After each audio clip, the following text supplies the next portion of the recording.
sonhos e visões proféticas que eu acabei tendo. Um desses sonhos que eu queria compartilhar é em relação à igreja. Eu sou católico, frequento a igreja, inclusive faço parte da comunidade. Hoje eu sou leitor, né? Já fui ministro da Eucaristia também, mas acabei me afastando do ministério da Eucaristia. Hoje atuo mais como leitor mesmo, né? Faço a leitura. E o que eu queria compartilhar referente ao que está acontecendo na nossa Igreja Católica. Não só na Igreja Católica, tá? Mas também vejo que isso acontece em muita igreja também evangélica, tá? Isso é no geral, mas o que eu queria me focar aqui foram referente a sonhos da Igreja Católica. O primeiro sonho que eu quero citar é referente ao Papa. Eu sei que na época que houve a renúncia do até então Papa da Igreja Católica, o Bento XVI, me veio uma mensagem, sabe? Veio algo assim no meu coração que falava que aquilo que estava acontecendo não era bom, não era bom para a igreja. Só que até então não fazia ideia, não sabia o porquê. E pouco tempo depois, né, antes do Papa Francisco assumir, eu tive um sonho onde, nesse sonho, o que acontecia? Eu via que todo mundo, todas as pessoas estavam se prostrando, né, a uma figura religiosa. E era um decreto mundial onde todo mundo deveria se prostrar a essa figura. Só que isso eu não aceitava, eu não queria me prostrar, né? E nisso vinha duas pessoas e queria me forçar eu me prostrar. Eu dizia que não, falava que não ia fazer aquilo. E nisso essas pessoas me levavam de encontro com essa pessoa, a qual era a figura religiosa que o mundo inteiro estava se prostrando diante dela. E quando eu chegava para ver essa figura, né, eu entrava numa sala. Essa sala estava tudo escuro, estava bem escuro mesmo. E eu vi alguém sentado numa cadeira que é similar a um trono, uma cadeira, só que a cadeira é de madeira. E essa pessoa que estava sentado era uma pessoa que até então é de idade, ele lembra bastante assim a figura do Papa Francisco. E nisso ele falava o seguinte, ele me perguntava, por que você não quer se prostrar diante de mim? E eu respondia, eu falava bem assim para ele, eu falava, ó, eu não vou me prostrar diante de você, porque o único a quem a gente deve se prostrar é a nosso Messias Jesus Cristo. E eu sei que você não é ele. E nisso ele ria, ele dava um sorriso e confirmava que não era ele. Então eu falava bem assim para ele, eu falava assim, você na verdade está a serviço do anti-messias, né? E ele sorria confirmando. Eu falava assim, e esse é aquele que está ao seu lado. E do lado dessa pessoa, dessa figura religiosa, havia um homem de estatura média, parecia um jovem, com uma roupa toda elegante, assim, uma roupa tipo uma roupa de festa, de casamentos, terno, gravata, e ele estava ao lado dessa figura religiosa. Só que esse homem, eu vi que ele era uma pessoa jovem, só que não dava para ver o rosto dele. rosto dele estava todo encoberto, estava tudo escuro, dava para ver mais ou menos o corpo, a fisionomia dele, dava para ver que era uma pessoa jovem, só que eu não vi o rosto dele. E nesse momento que ele me confirmava que essa figura era o anti-messias, eu acordava desse sonho. É, Fora esse sonho, eu também tive outro sonho que vale a pena ser mencionado aqui, que é interessante ser mencionado, que foi um sonho da divisão da igreja. Esse sonho aconteceu tem mais ou menos alguns anos, tem mais ou menos uns 3 anos, mais ou menos. Mas nesse sonho, o que acontecia? Eu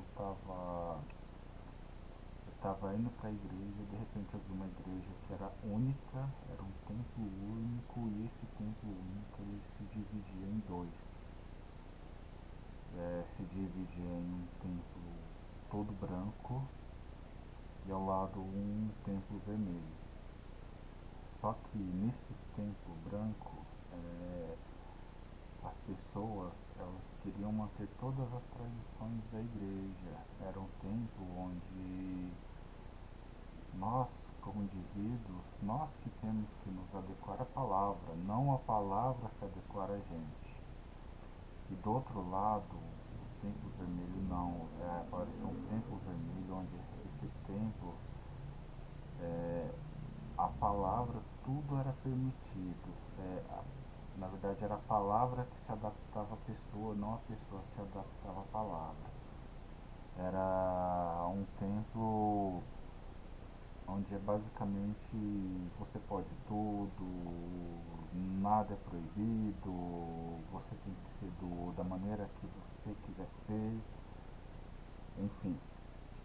E nisso as pessoas desse templo vermelho, eles se irritavam com as pessoas do templo branco, iam para uma guerra, eles tentavam guerrear com as pessoas que estavam no templo branco.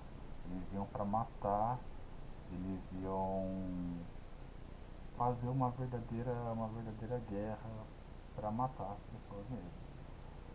Só que nisso as pessoas que estavam no templo branco começavam a resistir e se iniciava uma grande guerra ali, né, entre o templo branco e o templo vermelho. Eu entrava no templo branco e dentro desse templo eu via ao centro dele a Arca da Aliança. A Arca da Aliança estava parada no meio do templo e eu chegava e falava assim, essa, essa arca ela não devia estar aqui, ela devia estar no altar. E eu queria levá-la para o altar, só que nisso que eu chegava, vinha alguém e me dizia bem dessa maneira, não, não leve ainda para o altar, porque ainda não é o momento. O momento de ser levado essa arca ao altar vai ser no momento da segunda leitura, que temos a primeira leitura e a segunda leitura. E assim encerrou esse segundo sonho. É, Olhando bem atentamente esses sonhos, o que eu pude discernir com entendimento?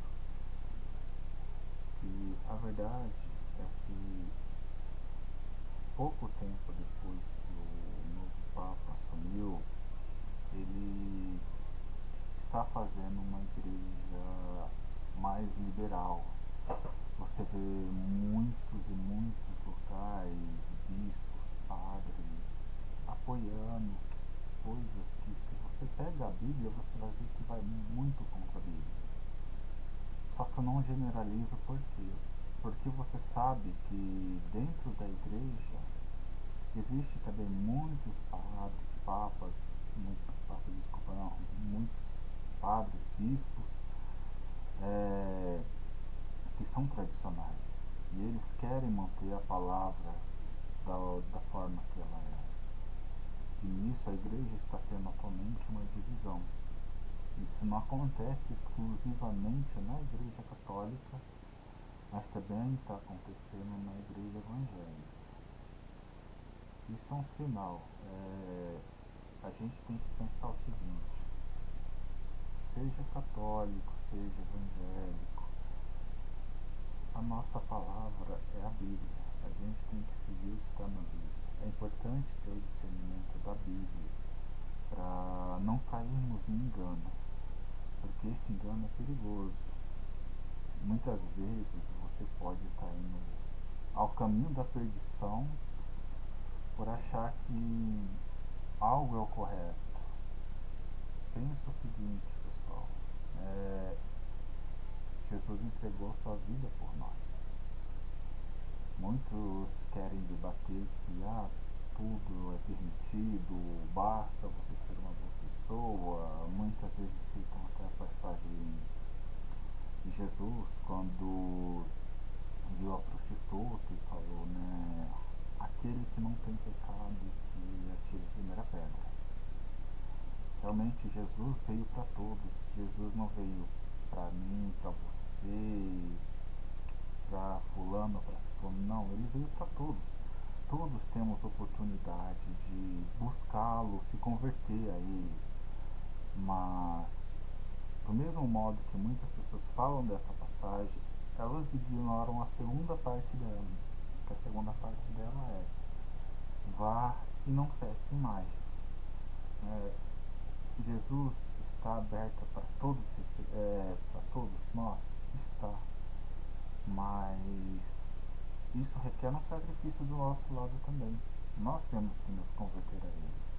Nós temos que buscá-lo, nós temos que nos apoiar em sua palavra. Porque não adianta nada eu chegar aqui, falar com vocês e viver em pecado. Eu sei que não sou uma pessoa perfeita, eu tenho meus pecados. Tem guerras que eu também travo internamente dentro de mim.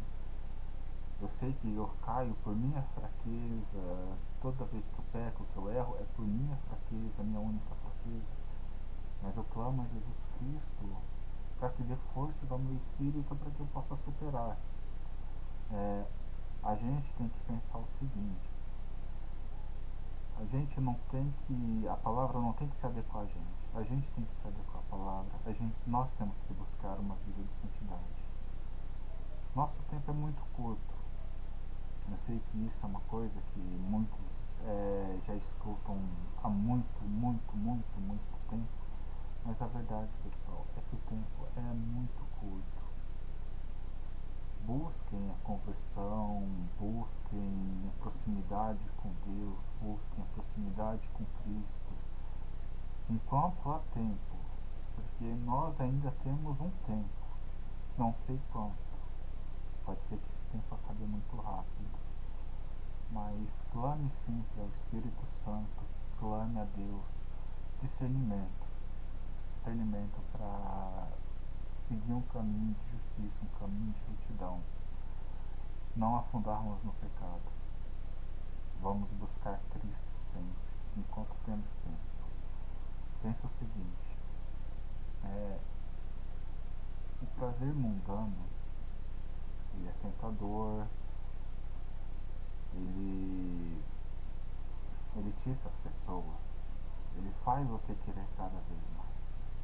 Mas o prazer mundano, ele é um prazer temporário.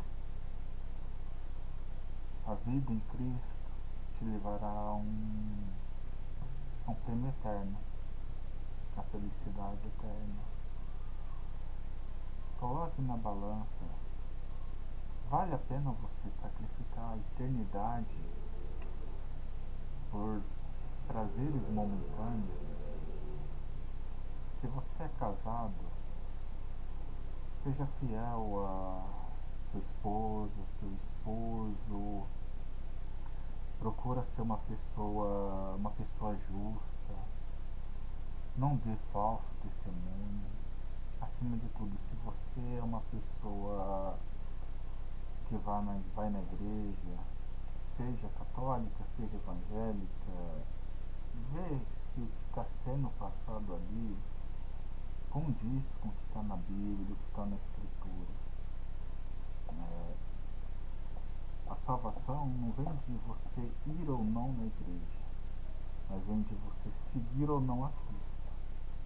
Não adianta nada você ir para a igreja toda semana, mas saiu dela você cai em pecado. Não adianta, pessoal. Então, o que eu tenho para falar é isso. Meu sonho mostra isso. Cuidado com muita coisa que está sendo passada na igreja, principalmente por padres, bispos mais liberais.